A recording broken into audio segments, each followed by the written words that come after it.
Yes, you. Welcome to the You're Not Getting Any Younger podcast, a podcast for people who want to disrupt their lives for a good reason, to make it count. I'm your host, Jen Glantz, and every week I'll drop a new episode with stories from real people just like you, who woke up one morning and decided to make big changes, starting with small things. We'll cover topics like entrepreneurship, love, failure, and self-care. Hey, you're not getting any younger, so let's make this an adventure. Ready?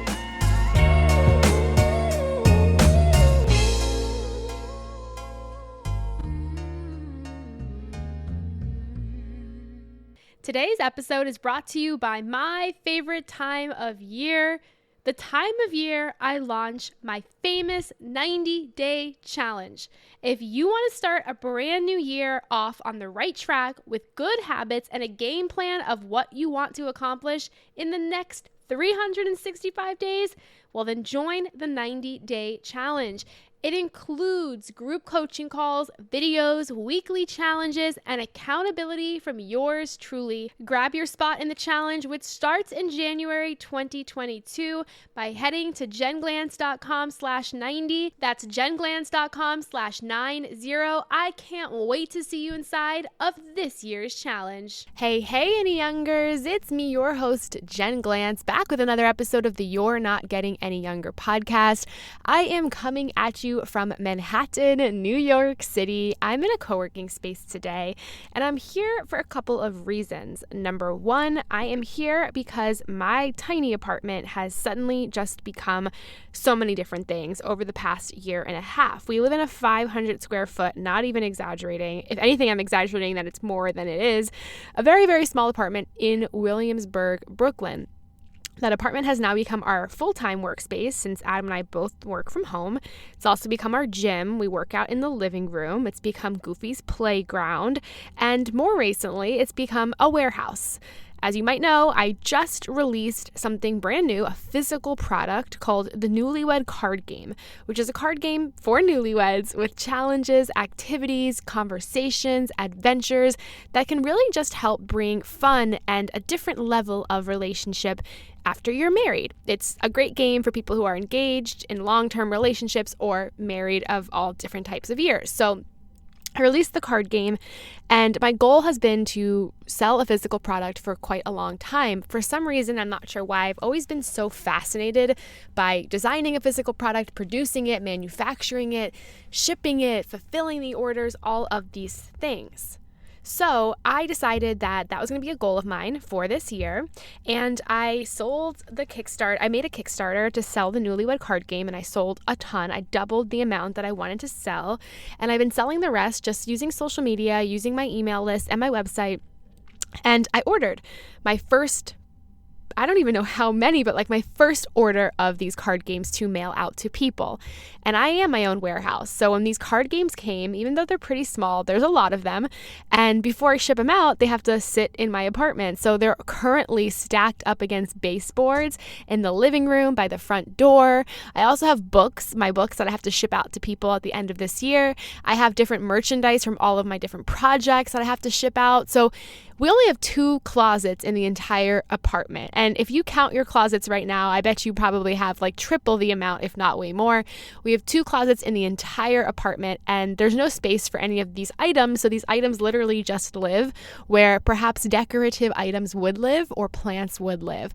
That's why I am always so impressed when people come over to our apartment. If we invite them over and they compliment the space, they're like, oh, it's so cute in here. I'm like, just tell me how you really feel. And how you really feel is that it is very crowded in here between all of our stuff and Goofy stuff and just everything. We use all 500 square feet of this apartment pretty well. So that's something that I have going on, and I'm super excited about the Newlywed card game. I'm super excited about getting it into people's hands. There's an online store that's interested in perhaps even selling the card game as well. So this is really cool, and it was just a huge goal of mine to actually do that. So that's number one. That's one reason why I'm out of the apartment, is because I just needed a little space. And number two is that I had an appointment in Manhattan. I had to go to the doctor to get some B12 shots because my B12 levels are super low because I'm a lifelong vegetarian. This is all TMI for you, and I decided rather than rushing home from the doctor, I would come to a co-working space. So that is where I am today in Manhattan. I am in sort of like the Bryant Park-ish area. Okay, so let's talk about today's podcast episode. Here we are, you and I, at the end of this year. And I want you to start to think about the closure that you want to have. A couple episodes ago, and I recommend you listen to that if you didn't yet, we talked about how to break up with 2021. Going through that process is so important. It's so important to go back month by month and understand the things you're proud of, the things you made a mistake on, the things that you wish you did, the habits that you built up, the habits that took over you that you're not happy with. It's important to know your successes, what you made progress on. It's important to know who you are after a year of your life. So if you have any time in the next 2 weeks, definitely do that breakup process, because today I want to talk about what we're going to do next year. And I'm not going to say choosing New Year's resolutions. I'm not even going to say setting goals. It's more about, that I have found, it's more about setting intentions. You have a brand new year ahead of you. What is the kind of person that you want to be? And you can start off by saying, I want to be a healthy person, I want to be a this person, I want to be a that person. But those are just humongous words that don't necessarily mean anything. So I'm challenging you to break things down so that you can start off your new year with a clear understanding of who you want to be. So this is what I'm going to have to do, and it's simple. It's so freaking simple. I want you to close your eyes. Unless you're driving right now or doing anything where you need your eyes open, close your eyes. And I want you to think about December 31st, 2022. That is almost a year away from where we are right now. And as you have your eyes closed, I want you to think about the kind of person you want to be at that time in your life. What do you want to say you've done? What do you want to say you've started? What do you want to say you've tried? What do you want to say that you no longer do? Who do you want to say you no longer are? Who is that person? What does that person physically look like? What does that person mentally feel like? What are the changes, the scary, scary changes that that person made by next year? What are the habits that that person really stuck with, and what are the habits that they let go of? How about this? Where are you standing? Where are you? Where are you living? Where are you standing? Who's beside you?